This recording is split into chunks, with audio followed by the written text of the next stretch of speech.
बिस्मिल्लाहिर्रहमानिर्रहीम, अस्सलाम वालेकुम। मैं हूं बिलाल अहमद। उम्मीद है आप सब खैरियत से होंगे। मुल्क की सियासत किस तरफ जा रही है और अगला मुमकिना तौर पर जो पॉलिटिकल हुकूमत का जो सिनेरियो हो सकता है, मंजरनामा हो सकता है, वो क्या हो सकता है, इस सिलसिले में कुछ प्रिडिक्शंस होती हैं। और वो प्रिडिक्शंस मुख्तलिफ जो सियासी तंजीमें हैं वो जिस जानिब जा रही होती हैं या जो पॉलिसी उनकी दिखाई देती है, तो मुस्तकबिल के अंदर मुल्क की जो सियासी मंजरनामा होता है वो उस तरफ एक झलक होती है। जी हाँ, ये कहा जाता है ख़ासकर जो MQM है और मुस्लिम लीग फंक्शनल है, इन दो सियासी जमातों के बारे में कहा जाता है कि मुस्तकबिल में जो भी इस्टेब्लिशमेंट की जानिब से या ताकतवर हलकों की जानिब से मुल्क की सियासत का जो धारा उसमें बदलाव आ सकता है।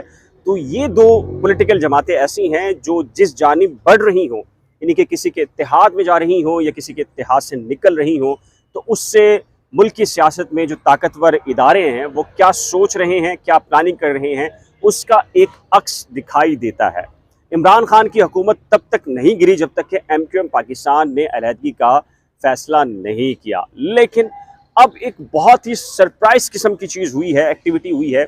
और वो सरप्राइज एक्टिविटी ये है कि जी MQM पाकिस्तान तो अलहदगी अख्तियार कर गई थी, लेकिन मुस्लिम लीग फंक्शनल एक वाहिद पॉलिटिकल पार्टी है जो आखिर वक्त तक इमरान खान के साथ किसी न किसी स्टेज के ऊपर मौजूद थे और किसी न किसी बयानी पर सपोर्ट कर रहे थे। एक इजलास हुआ है चंद रोज़ पहले मुस्लिम लीग फंक्शनल का। जी हाँ, जो लोग उसमें शामिल हुए हैं, GDA की क़यादत भी उसमें शामिल रही है।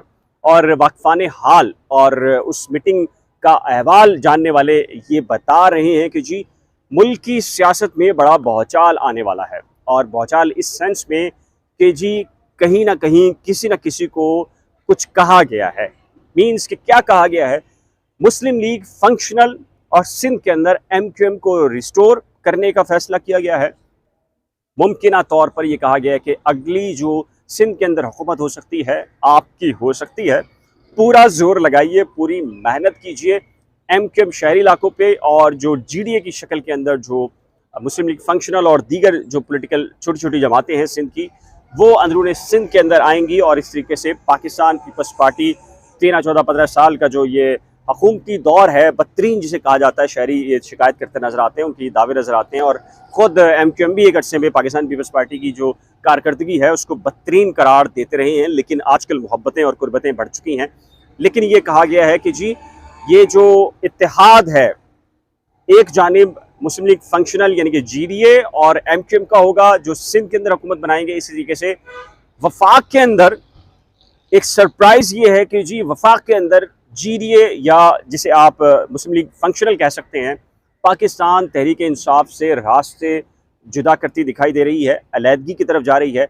और उन्हें कहा गया है कि पाकिस्तान तहरीक इंसाफ और ख़ासकर इमरान खान से अपने जो फासले हैं उनमें थोड़ा सा गैप पैदा करें। और आने वाले वक्त के अंदर ये मंजरनामा दिखाई दिया है उस इजलास में जो वाक़फ़ाने हाल हैं कि जी मुमकिना तौर पर अगली वफाक के अंदर जो हुकूमत होगी, जो मुख्तदर इदारों की जानिब से, इस्टेब्लिशमेंट की जानिब से जो नक्शा बनाया जा रहा है, माइनस इमरान की होगी, माइनस PTI की होगी।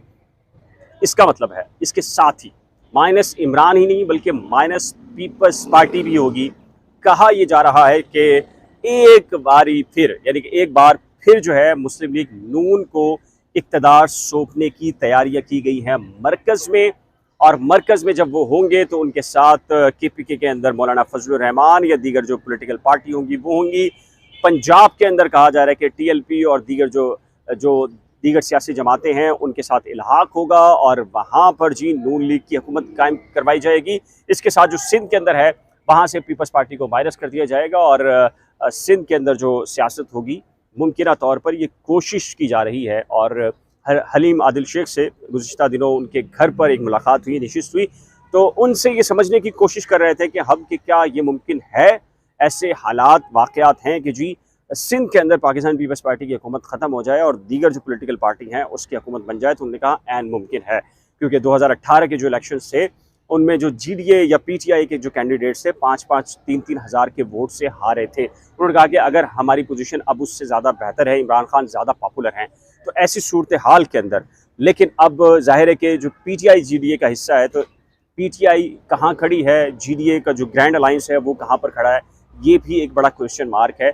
और जो मुस्लिम लीग फंक्शनल का जो इजलास हुआ है, हमारे ज़राए ये कह रहे हैं कि जी उस इजलास में जो छोटी छोटी दीगर सियासी जमातें हैं सिंध की, उनसे कहा गया है कि जी इमरान खान से आप गैप पैदा कीजिए, इमरान खान से ताल्लुक़ को ख़त्म कीजिए।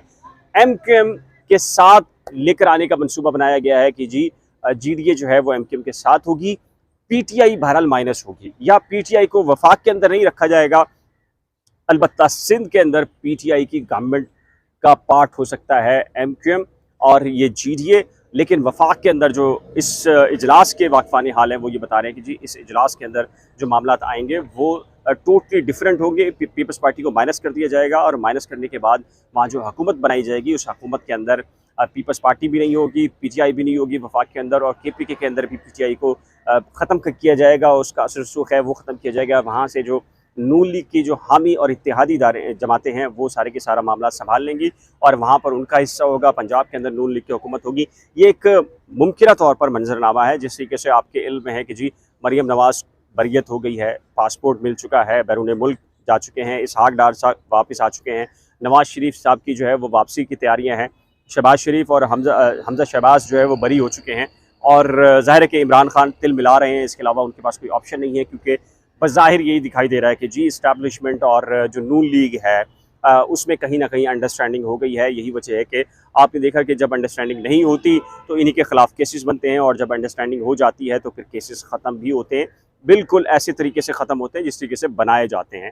तो अब इमरान खान साहब ज़ाहिर है कि इस वक्त कराची भी आ रहे हैं और उनकी कोशिश है कि जी जो बाई इलेक्शंस हैं, ज़िमनी इलेक्शंस हैं या फिर बल्दियाती इलेक्शंस हैं, उसमें इमरान खान जो है वो सिंध के अंदर बिलखसूस जो कराची है 4 करोड़ आबादी का शहर है, इसके अंदर अपनी स्ट्रेंथ को शो कर सकें और यहाँ से बल्दियाती अपने नुमाइंदे मुंतखब करा सकें, और सूबाई और कौमी असम्बली के अंदर अगर बाई इलेक्शन होते हैं तो वहाँ से भी जो है वो भारी अक्सरियत को साबित करके ये बता दें कि जी पाकिस्तान के सबसे बड़े शहर के अंदर उनकी नुमाइंदगी है। लेकिन इलेक्शन कमीशन पाकिस्तान है वो चाहता है कि इलेक्शन हो बल्दियाती, लेकिन MQM हो या पीपल्स पार्टी हो, आज भी एक साहब से गुफ्तगू हो रही थी ऑफ द रिकॉर्ड, तो ये बता रहे थे कि इलेक्शन कमीशन ऑफ पाकिस्तान तो तैयार है, और जो ख़तरा नज़र आता है MQM को भी और पीपल्स पार्टी को भी वो ये है कि जी उन्हें लगता ये है कि अगर बाई इलेक्शन होते हैं तो इसके नतीजे में पाकिस्तान तहरीक इंसाफ जीत जाएगी कराची से, और इसीलिए वो दबाव डाल रहे हैं इलेक्शन कमीशन पर, मुख्तलिफ हालात का बहाना बनाकर, सैलाब का, दीगर हवालों से,